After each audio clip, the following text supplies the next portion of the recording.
She is a high school, some type of literature teacher. I don't remember. No, psychology. Oh, yeah, which is better. God damn it. The plot just keeps getting crazier. Yeah. When we were planning this episode, we were both like, what is happening here? And so when I was looking into it, I expected to see maybe some, key differences between men and women perpetrators in these kinds of cases. And there's not much of a difference in terms of like their risk factors. Welcome back to another episode of Sessions for the Soul.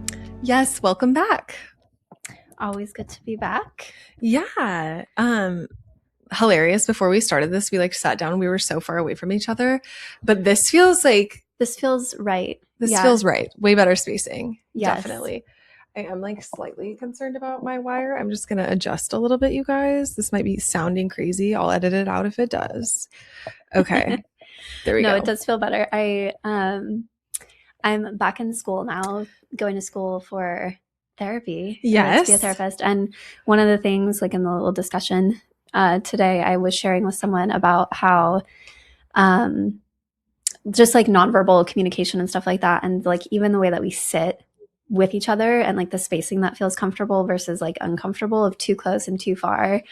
Everyone has different preferences, and so it's funny that this just came up of we were too far apart. It felt weird. Yeah, seriously, if you guys watched last week's episode, you're going to be like, why? We were on different rooms. No, literally in opposite sides of the room. It's crazy. I'm like, whoa. I feel like we had to cross an ocean to get here. So we're being a little dramatic. We are. But it was a few inches makes a big difference. It does. Especially when you're having a conversation like this. I feel like it's just interesting, Yes. But yeah, feels good to be close to you. Yes. Same. Thank you. We're not wearing merch today, but just a little reminder that merch is out and available, and we'll link it in the show notes and on our social media pages and all of that. We'll share more examples of just stuff that we've personally gotten just over time, and also tag us in the things that you purchased because we want to see it out in the wild. Yes, I'm so excited about this. Our families have merched up with us, which we love. I love seeing the support from the fam. And yeah, so it's just really cool. I am excited to see where this all goes. Yeah. Yeah. Me too. Yeah. Well, today, you guys, we're just on a roll, okay? Talking about the culture, okay? As Lana Del Rey once said, the culture was lit. No, the culture is crazy.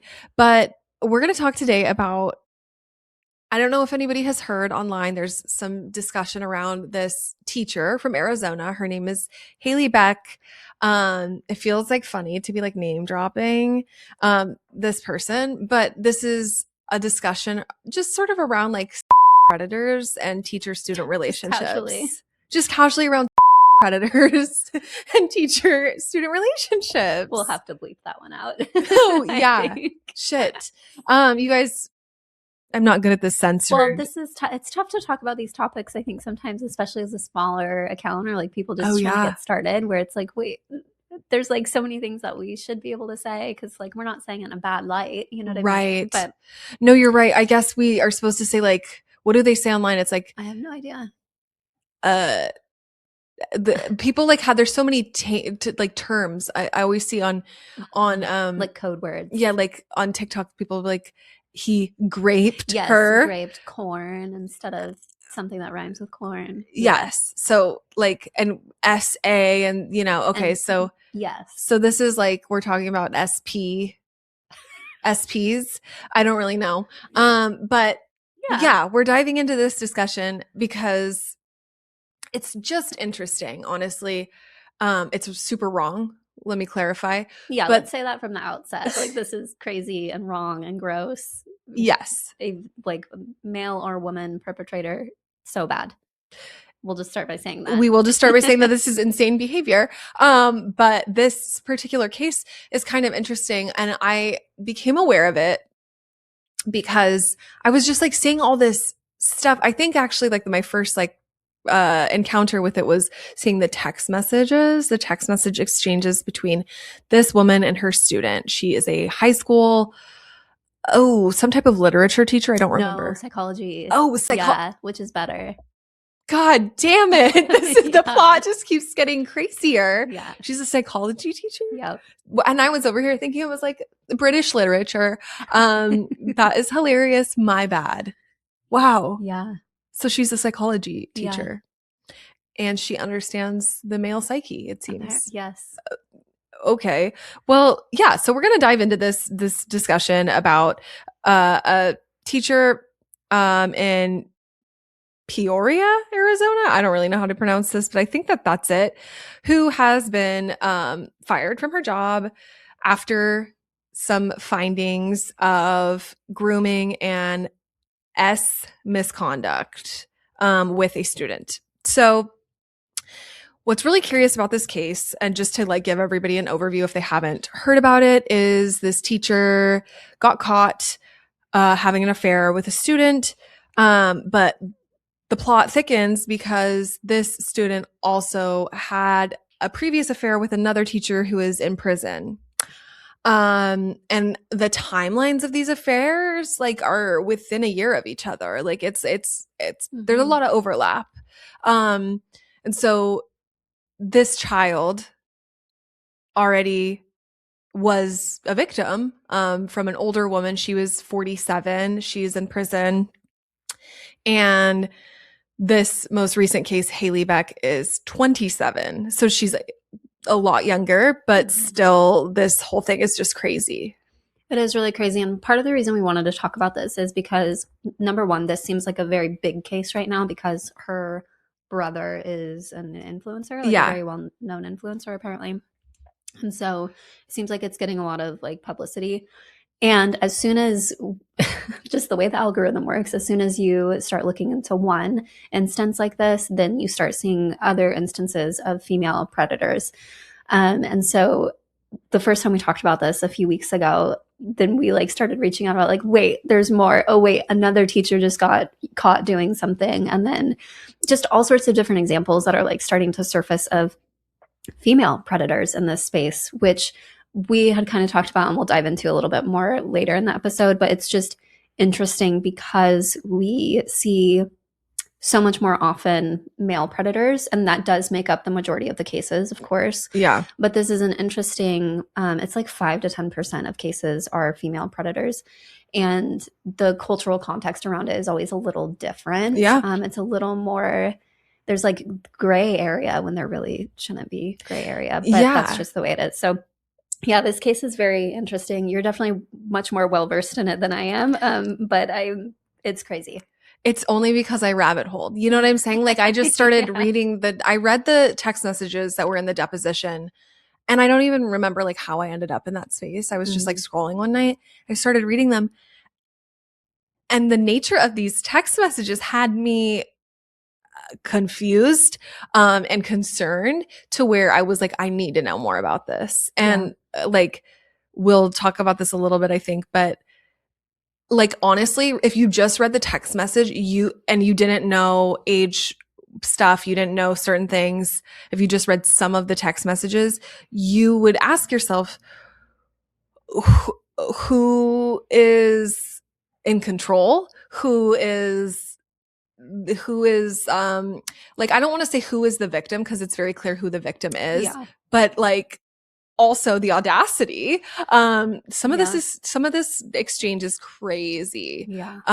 So they're like, at first I was like, wait, what? And I also think like it's just interesting because we are living in an interesting time right now in the world with child predators, and you know, some of the behavior around being a predator that we've seen, you know, in different facets all over the country, all over the world. But like also, unfortunately, our little community locally has had like quite a few issues with this in the last few years. And so, which we won't be spilling the tea on here. No, we won't. But yes, holy smokes. And even across, we've talked about some stuff like not just locally where we are, like just in the state we live in the state we live on a border town. So, we live, you know, right near another state. And so there's just been a lot going on. Yeah. Okay. Yeah. It's crazy. And this one in particular feels crazy, and maybe we can dive into some of the details, but it feels so crazy because, like you mentioned, it's almost like this abuse dynamic going. Obviously, abuse in the form of like her being a predator, but also abuse on the male's part. And it sounds like he was a sophomore and junior when all of this like Yeah. started to happen. So that's like probably around like 15 to 17 years old approximately. Yeah. So a minor, Yeah. like very clearly a minor. Um, yeah, and it just started to kind of like build over time and turning out to be something that was just a very strange dynamic. It sounds like she has lost her job, Yes. but the family, which knew about all of this, by the way, Yeah. which maybe we can dive into that, is not necessarily wanting to press charges. Yes, like from my understanding, like the family doesn't want to press charges on her, and like there could be updates in the case since like some of these notes were taken, but yeah, the family doesn't want to press charges. She got fired from her job but refuses to give up her teaching license, which is very curious because typically like in these cases, especially to like get a plea deal from a court, you have to Yeah. give up your license. Like that's part of the plea deal is like, you know what? Yeah. Okay, I'll give up my teaching license. Right. And then they're like, okay, like we won't send you to prison for as long or whatever. Right. She's refusing to do that. And so, um, yeah, there's like some really interesting discourse around that. But, yeah. So essentially how this affair was discovered was affair. I don't even know if that's the right word. This situation was uncovered is kind of crazy because basically it sounds like most students, staff members, and family members of the two people involved in this, the teacher and the student, were fully aware of what was going on. Um, there were multiple instances leading up to this where people talked about how Miss Beck had inappropriate uh, behavior and exchanges with students. Um, and that included like, that didn't just include male students, it also included female students and conversations she was having with, you know, it was more of like a peer relationship from my understanding. Right. Like wanting to be in on the class drama and who's with who and wanting to know the tea, which is like, you're a grown woman. There's plenty of other tea. Yeah. Also, like you can get the tea. Like I feel like as a teacher, I'm sure you're in earshot of a whole lot all the time. Um, you're getting enough tea. You're getting enough high school tea. Yeah, you don't have to be like in it. You don't have to be like, oh my God, are they still together? And like, Yeah. that's like seriously some of the exchange. Since this is all kind of blown up on the internet, like a lot of students who were in her classes, or she was the soccer coach, have engaged in conversation online about things that they saw, witnessed, or were exposed to with this teacher. And like all of it's just like really crazy red flags, honestly. Yeah. Especially in today's day and age. Like it's crazy to me that like behavior like this is still happening, you know? So just to like get us through the like housekeeping, the weeds of like the nitty gritty of the case before we like dive into some of the things we wanted to talk about. So the first female educator who was put in prison, who was 47, Angela, was sending videos of herself, inappropriate like nudes, to this student, at which his grandmother came across them on his phone and reported it to police and the school district, despite knowing his mother knew about it but didn't do anything. So then fast forward, this woman goes to prison. You know, he's like, I don't know, it kind of seems like amongst his peers, based on some of the text messages in the deposition, like he was like a champion among friends of like, oh, like you're getting asked from like our teachers and whatever. Yeah. So then how him and Haley were discovered, I think was a little bit more, I'm not entirely sure the exact details of this, but it was a little bit more like a lot of people noticing some really crazy behavior. You know, this person saying something, this person saying something, students saying something, all the while the victim's parents fully being aware because they engaged in sexual activity At their house, at his at the house. student's house. Yeah, with his Yeah. parents' home. Yeah. So crazy. And then essentially, I think the right adult was made aware, Yeah. and like took it to the police. And there was a paper trail, 4,000 text messages long. Within a short period of time, right? Yeah, like a 3-week period of just like this escalated very quickly. Yeah. It sounds like the grooming and like inappropriate conversations happened for a while, but like the height of it was like a pretty short period of time. Is what Yeah, it looks I think it like. was June of last year, so almost a year ago. And in that time, she only just got in trouble at the beginning of this year. Like she was a teacher all through. He's a senior this year. He's going to go to college. And that was actually a big reason why his family didn't want to pursue this case, was because it didn't want to affect his financial scholarship opportunity for college. So yeah, this is crazy.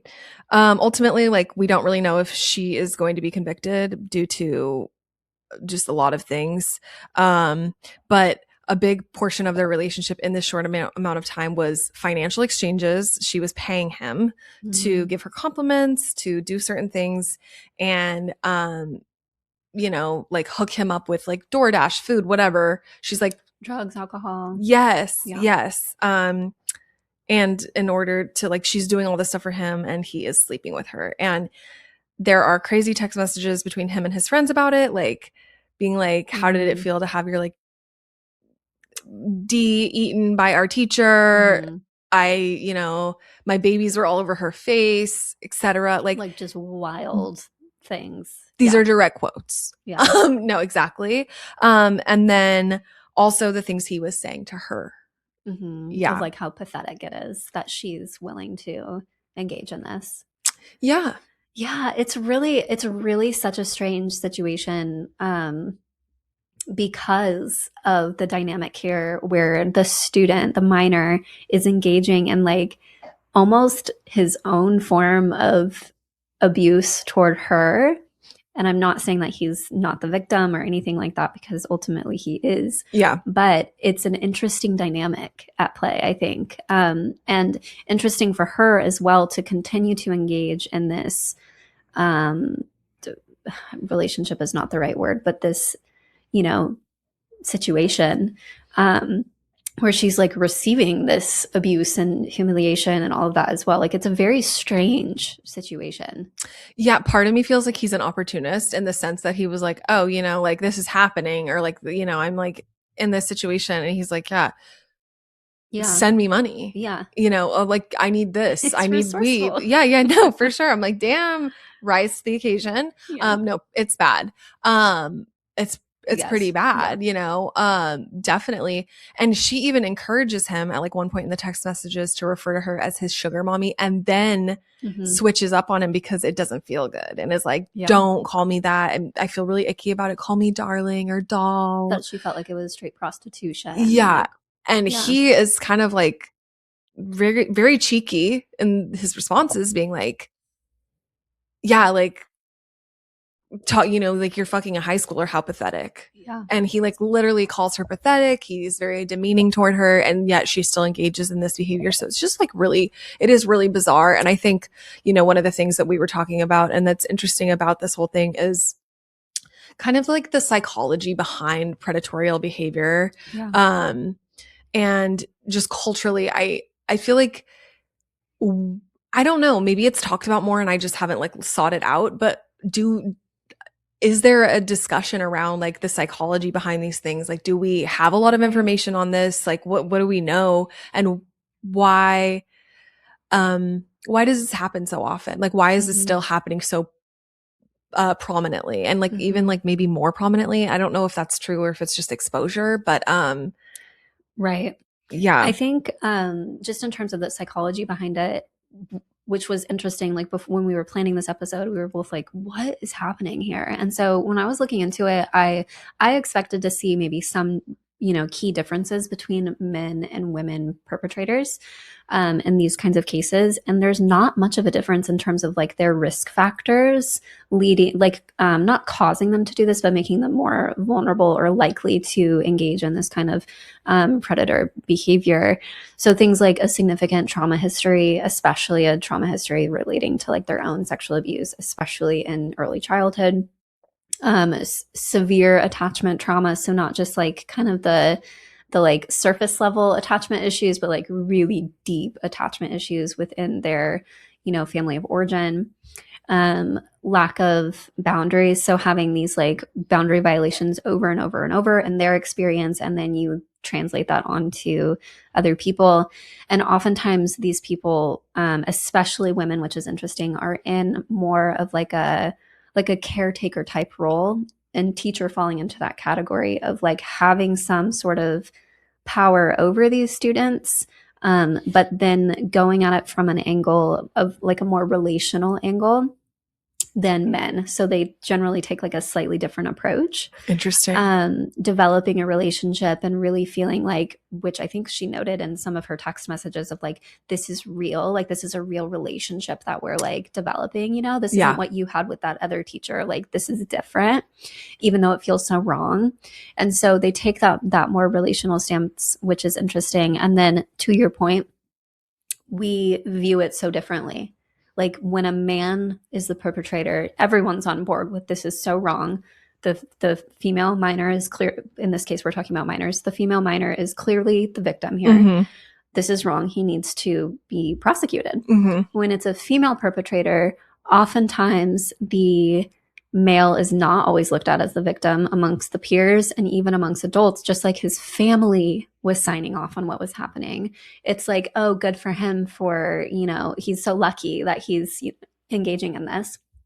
And the other piece to this is boys and men are less likely to come forward anyway, because being a victim as a male is not a good look. Like right. you don't want to have to say like, I was a victim of this. And it's more socially normalized for females to be able to say like, I was a victim of this. So I think there's a lot at play there. And obviously like female perpetrators make up far less of the perpetrators in general. So we see less of it. But I do think that, especially with big cases like this, when it becomes more publicized, it just feels more shocking, where it's like, what is happening here?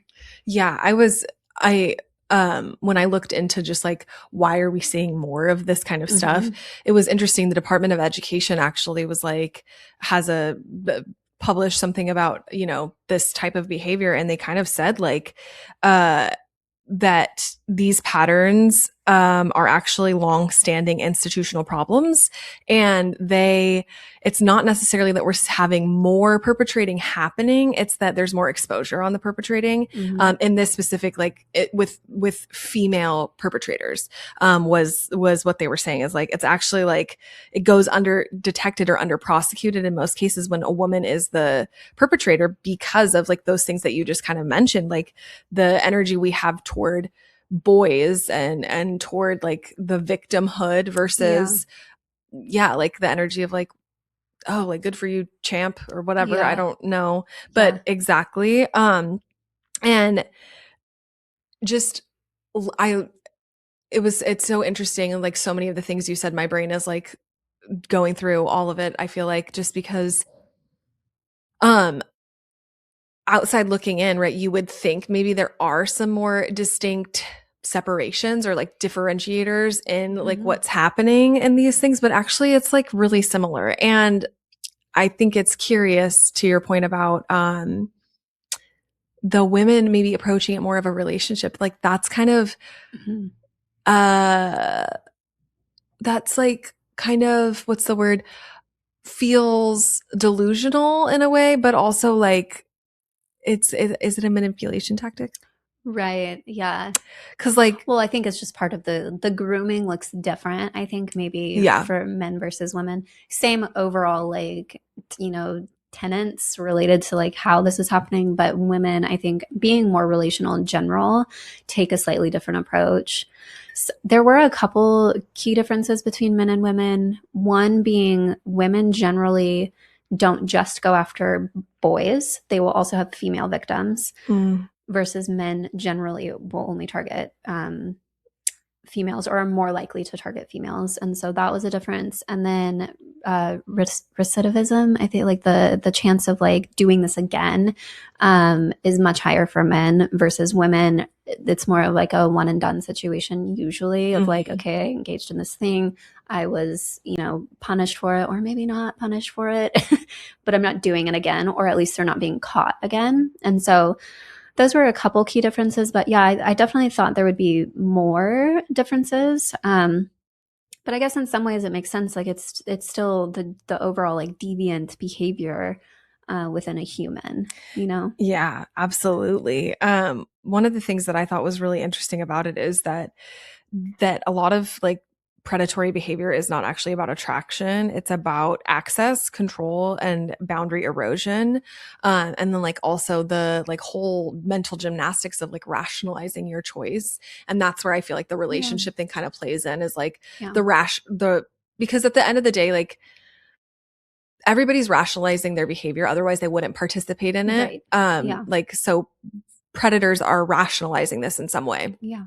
Men or male or female. Yeah. And so like for like this woman, this teacher, she's like rationalizing this and making it okay because like we're in love. She even in some of the text messages gets like very upset because he didn't say I love you to her. And she's like, you didn't say I love you back. I cried myself to sleep. And the way his response is like, you're a fucking loser. Yeah. Essentially to her about that that she's crying about this. She's like, dude, I'm 17, like get a fucking hobby. And I think that's the part of this that's like so crazy, is he's just like, he's telling the truth, right? He's being very honest of like, your behavior is really weird. It's embarrassing. Like this is gross and wrong. But he's also like, I'm getting money and I'm having sex. So he's continuing it. He doesn't say I love you to her.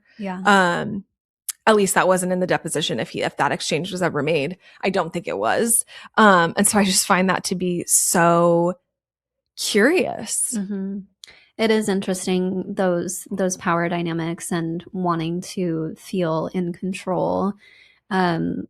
And also like those cognitive distortions of like, well, they wanted it. Like he was enjoying this. He was a willing party in this. And it's like, well, when they're a minor, no, that's not true. Like that's not how that works. There's some pretty clear boundaries and expectations. And I would imagine as a teacher, you probably get some like training around this. Yeah. I know that for like substitute teaching, you go through some trainings around like what's appropriate and not appropriate, and you don't give people preferential treatment and like all the things that aren't okay. So I would hope that in like an educational program to get your degree to be a teacher, that you like learn about these things and how to have boundaries, appropriate interactions with students, like you would learn what's appropriate and not. But I think even with those things in place, there's still outliers who are ultimately like really sick and should not be teaching or around vulnerable people. Yeah, absolutely. I mean,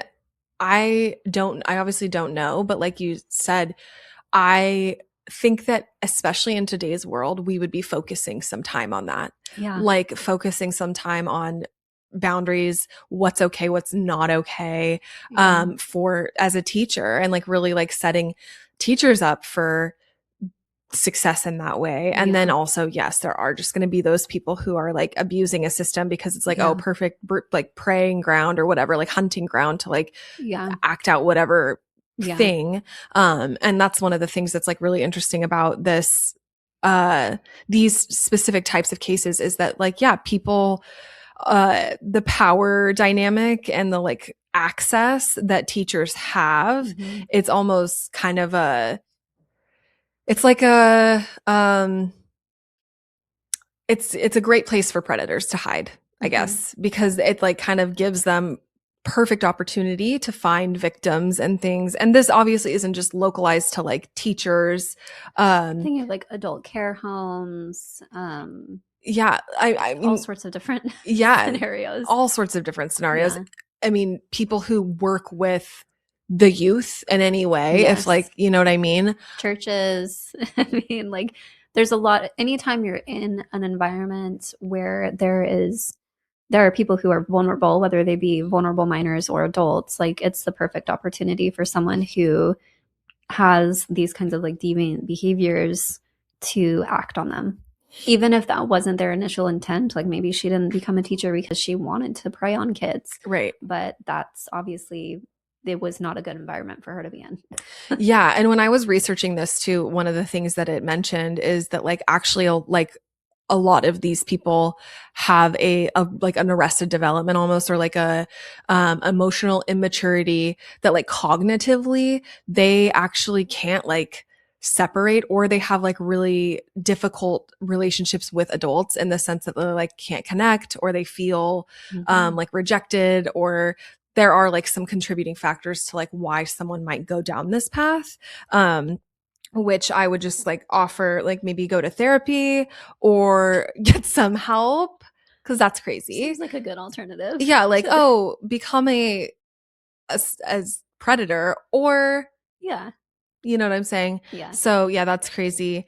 But yeah, I'm curious about you know, because I think when we were researching this, we both kind of had that like discussion of like, well, what even leads to this? Like, how do people even get here? And I think there's obviously like probably a scale, a spectrum of like factors, but Yeah. you know, what are some of those like risk factors that might lead people to Yeah. this path? I mean, I think again, like historically, these are people who did not have like the best or safest, most loving and secure upbringing. Like there were Mhm. probably some really big things that happened. Not that I know anything about her story specifically, but I think that's generally pretty widely accepted and shown in the research. Yeah. But as an adult, yeah, it is interesting because then it's like, what are the present day factors? Did you not have like the resilience factors within you to be able to cope with those things and to develop some of that emotional maturity, and also like, this is how we interact with the world, and this is what's okay and not okay, what's morally right versus not. And so it's like those things are clearly lacking. But then there might also be like some other present day risk factors of like other stressors that are happening in your life, severe loneliness, inadequacy, complete lack of self-esteem and like self-worth. Like, yeah, it's hard to even wrap my mind around like what present day things are happening where you would go to this extent. Yes, Yeah. absolutely. I think that if we can gather anything from the text messages, which like you guys listening, if you're curious at all, like you can read the text messages online. All you have to do is type in like on TikTok or whatever, just like Haley Beck text messages. And you will find a trove of information. And I am not going to read them to you guys here, but if you want the tea, go read them because it's crazy. And I think what the reason I'm bringing that up is like based on those alone, I think we're dealing with like no self-esteem, like low self-worth.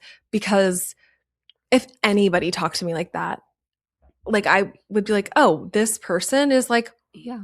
harming Yeah. me. Like it is super demeaning and not it's not good. But that's not the case here, and she continues to like engage, and so that makes me just feel like girl, like speaking of therapy, you should go.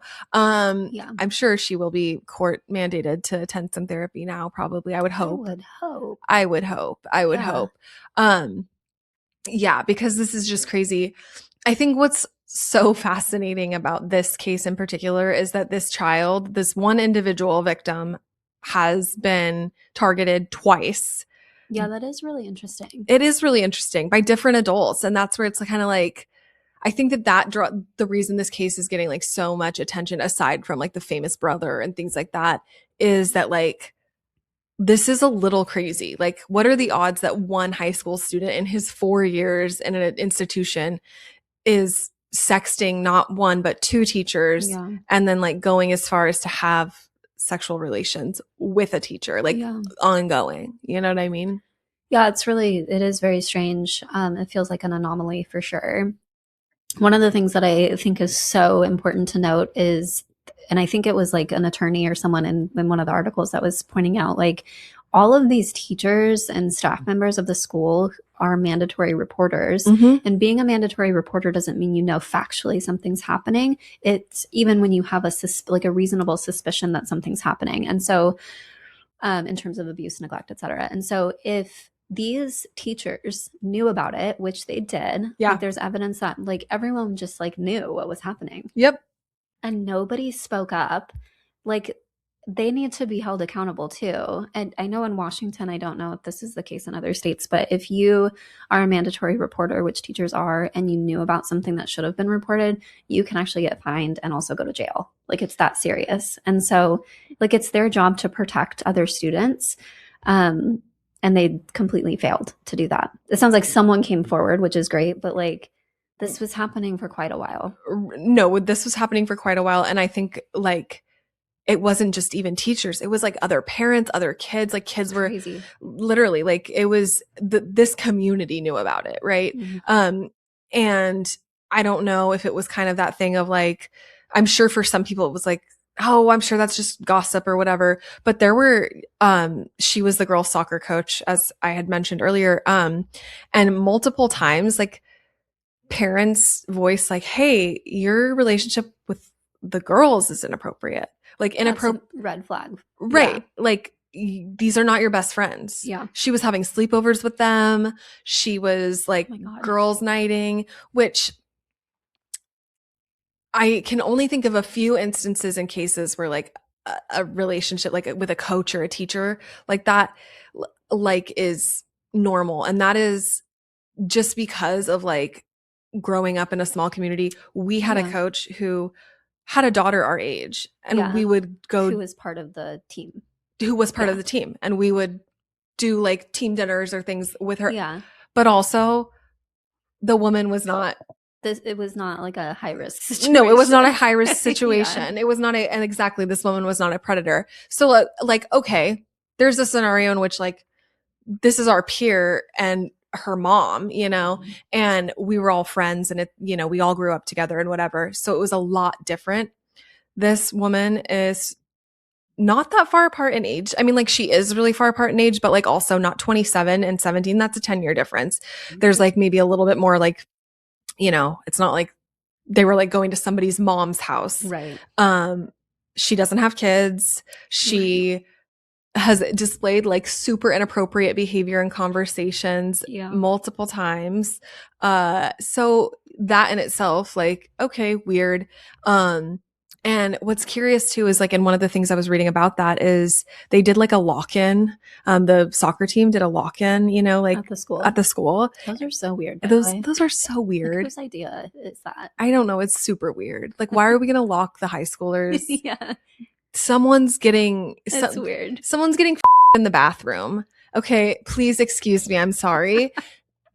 The stories that I would hear after a lock-in, you guys off. It's crazy. And then also, just like, why would you want to sleep at the school overnight? It's so strange. And like teachers having to be up all night or staff. It's just weird. No, it is weird. And so this brings me to this, right? She was told by the school district she needed to have other adults present. It was just her, huh? It was just her. Of course. She didn't. And nobody said anything to her. No, like there were no repercussions. So she like tested these boundaries, you know what I mean? And then like there were no consequences. Yeah. So she just proceeded, it seems like. Yeah.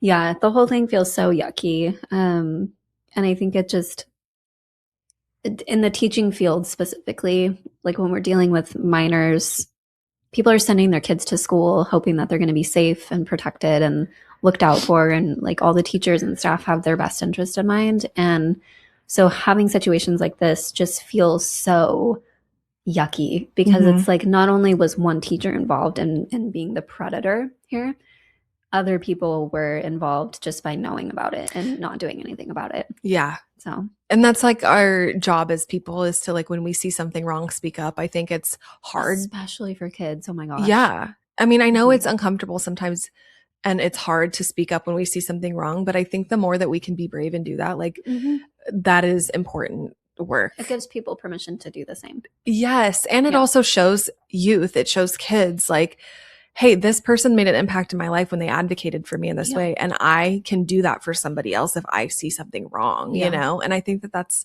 a really important part of this discussion. It's just like, okay, how do we advocate better? How do we do better? One thing that I was just thinking about too is, oh gosh, did I lose it? My brain.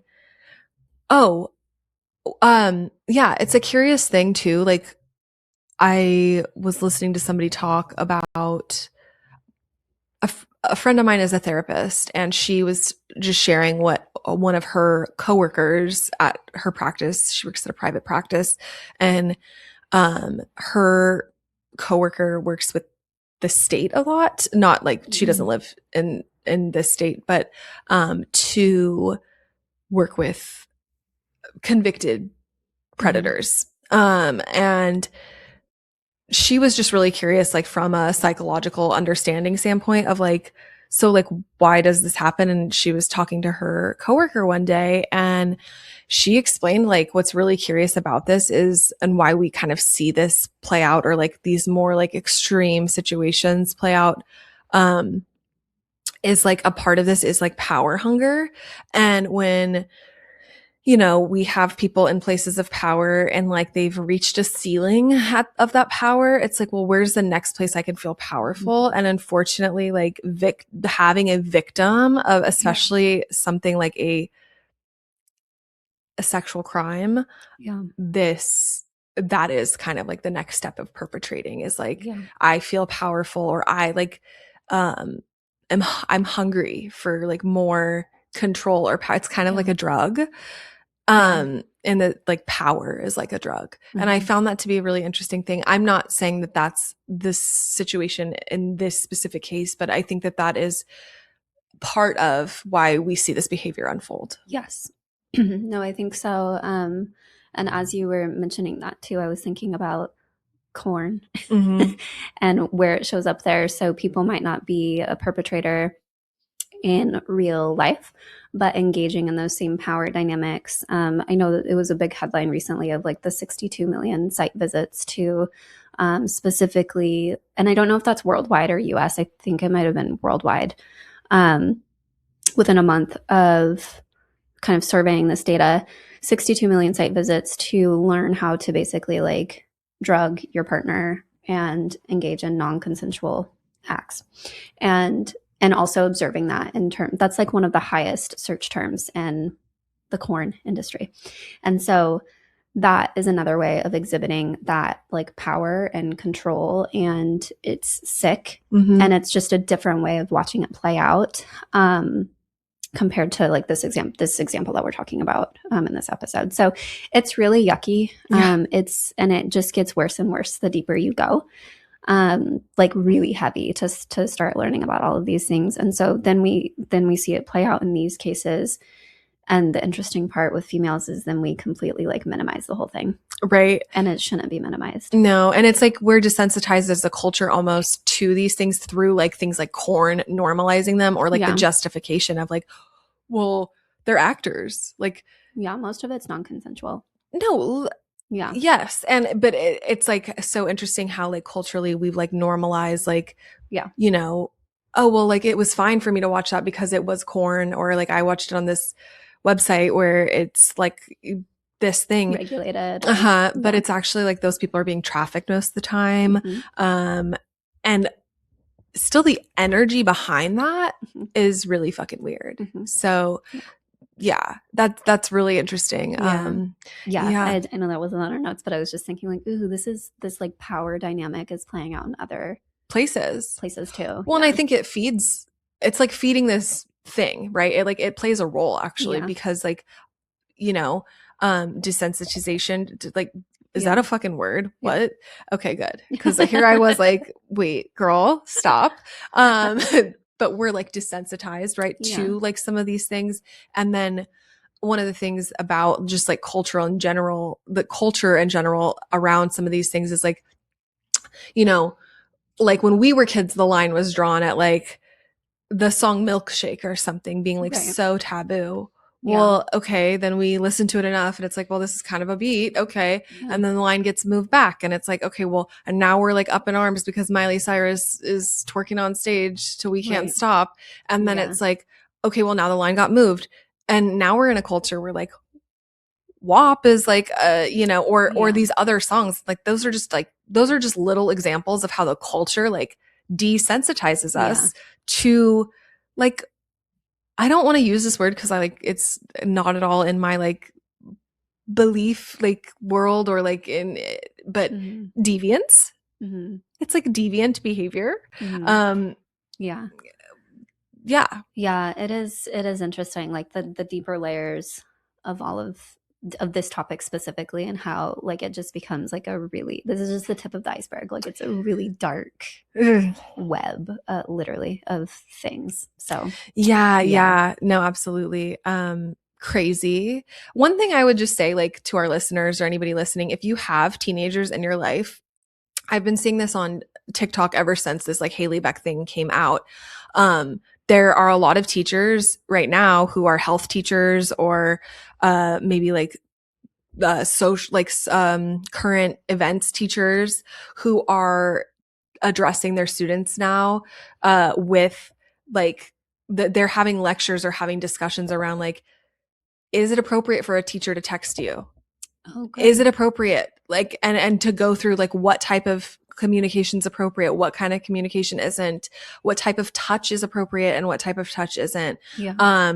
the boundaries, like should you ever get in a car with a teacher, and it's like it's not starting really young, it's actually a conversation I'm seeing with like high school age kids. Mhm. So that feels like a important step, but also Yeah. yeah, if you're a parent, like talk to your kids about shit like this because Yeah. then that helps them be educated to not only their own situation, but Yeah. like to their friends, Yes. to seeing like, hey, dude, I think that like the way Mr. So and so or the way Mrs. whatever is talking to you is kind of weird, Yeah. you know? No, for sure. I think it sounds like that's a good step in the right direction for the education system. But yeah, also in the family home, like as parents, like parents should not be signing off on this behavior. It's their job to protect their kids as well. So Yeah, definitely. Education is the first step and like just creating safe spaces, I think, to talk about it. So, yeah, absolutely. yeah. Anything else that we want to touch on? I feel like this was pretty comprehensive. I mean, the online space will give you guys way more context if you Yeah. want to do the research. Yeah. No, I think that like I I think that this discussion, you know, could go on in like so many ways and like go down so many different rabbit holes. We just really wanted to kind of touch on it. You know, in the like honestly to one degree it was kind of like fascination of like wait, what the fuck is happening? Seriously, if you read the text messages, you're going to be blown away. Mm, But also in the world that we live in right now and like some of the things that have gone on culturally, um, it's kind of like it's kind of weird to not acknowledge some of this shit, you yeah. know? No, I So, agree. yeah. Well, I'm glad we created space for Yes. it. Thank you guys so much for listening. We will be coming at you with more exciting information, exciting topics. Don't forget to follow us on all the things and check out our merch, which is linked below. And we will see you guys next week.